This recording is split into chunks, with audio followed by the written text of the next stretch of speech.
Hi everyone, Funfetti Egg Taco here, the internet's busiest music nerd, and it's time for a list of my favorite records of 2014 thus far. Yeah. Basically, I'm going to tell you what my favorite records of this year have been up until the halfway point of this year, in no particular order. I will be linking down there in the description box to links to reviews of these albums, and maybe to a song as well, so you can try it out and be like, oh hey, I really like that, I think that's pretty cool, I'll give the whole album a listen, thanks for the recommendation, You're welcome. Number 1, Swans, To Be Kind. Fantastic, layered, noisy, heavy, immense 2-hour experimental rock album with just loads of detailed instrumentation and some really hypnotic, endless, tiring, tension-building grooves. It's a good one. Next, the new Freddie, Gibbs and Madlib record, Pinata, one of the better hip-hop albums of this year. Gangsta Gibbs essentially hops on some pretty left-field, jazzy, and lo-fi beats from Madlib, and there's some conceptual tracks on this thing. The flows are great, the lyrics are great, really paint that gangsta lifestyle that Gibbs talks so much about, and just the instrumentals, top-notch. Another hip-hop album, Clipping, with their record Clipping, experimental noise hop right here on this record, and it's immense. Man, did they come through with so many conceptual tracks on this record. David Diggs' flows are even faster.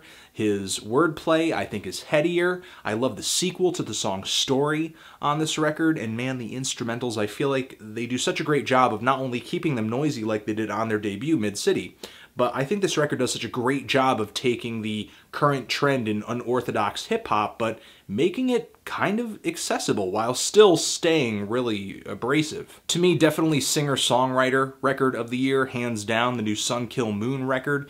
Benji, some personal, heart-wrenching songs on this record that a lot of them deal with mortality and just nearing the middle age of one's life. Singer-songwriter Mark Kozlik just freaking kills it on this record. Next, the new Silvermount Zion record, Fuck Off, Get Free, We Pour Light on Everything. If you're into Godspeed, if you're into post-rock, if you're into instrumental rock, if you're into groove-laden rock with some very epic harmonized vocals, get into this record. For me, it's one of the better rock records of the year. It's really layered, it's got a lot of color, it's really grimy, it's got a lot of grit to it. I love the songs, I love the melodies. I find the kinetic energy that the band shows off playing together on this record to be top-notch. The new Timbre record, Hot Dreams.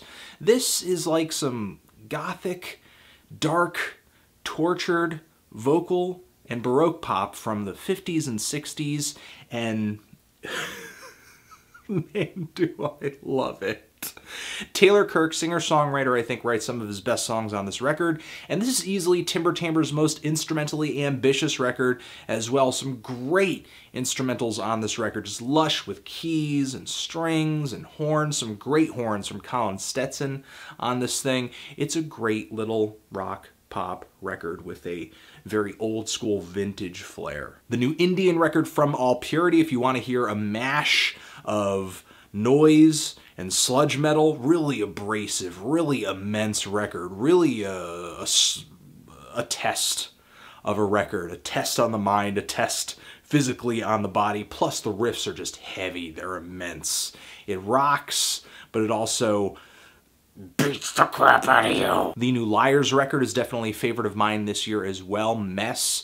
I love that these guys were able to transition from rock music to electronic music fully on this record. I mean, they did fully on their last record, but on this one, this is so much more overt. This is so much more upbeat, just hard-hitting, and the songs, the results, everything, it just speaks for itself. I mean, one of the best singles of the year, in my opinion, Mess on a Mission, is on this record. Great fusion of electronic music, post-punk, just a ton of energy and sound play on this record too. I'm loving the hard-hitting electronic beats on this thing and the eerie atmospheres that usually come into Liars records, also finding their way into this as well. The new Behemoth record, Satanist, fantastic black metal record, really sticks to the blueprint of the genre, you know, really delivering all of the characteristics one would expect from traditional black metal, but totally ups the ante with panoramic, just top-notch production, synths, horns. If you like your black metal with a lot of force, but also to be kind of melodic and have an element of accessibility to it, then give this thing a listen. The new White Suns record, Totem. This is a fantastic noise rock record that really just blends the walls between those two genres. Sometimes it's not quite so rock, sometimes it's not quite so noise. It's really visceral, that's for sure, but it's also very intriguing with how much it experiments with sound. It is an odd record, and even odder is the new Actress record, Ghettoville. A really intriguing record. Not so much a very concise album of electronic music songs, more of like an experimental sketchbook. And Actress really went all out, experimenting with tons of different flavors and sounds on this record. Some of them are house influenced, some of them are ambient, some of them are hip-hop influenced, some of them are from another galaxy entirely. There's a bit of vaporwave on this record too. He really just covers so many bases on this thing, and covers them really well with very interestingly textured and produced songs. The new Carla Bozulich record, Boy, really woozy, experimental, tortured, dreary singer-songwriter record. It's not so much straightforward with its melodies and its instrumentation or anything like that, but in my opinion, it is an emotional powerhouse, as is the new Tuneyard's record, but this record is so much more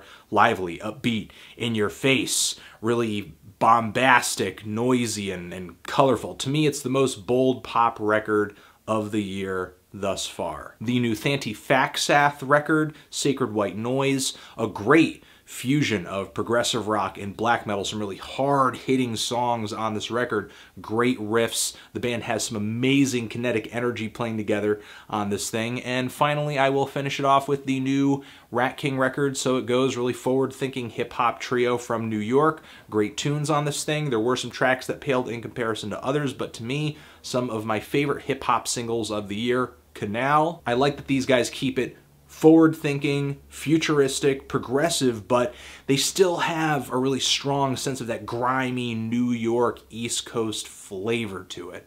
And those are my 15 favorite albums of 2014 thus far. What have your favorite albums of the year been thus far? Let me know in the comments, and I hope you have a nice day.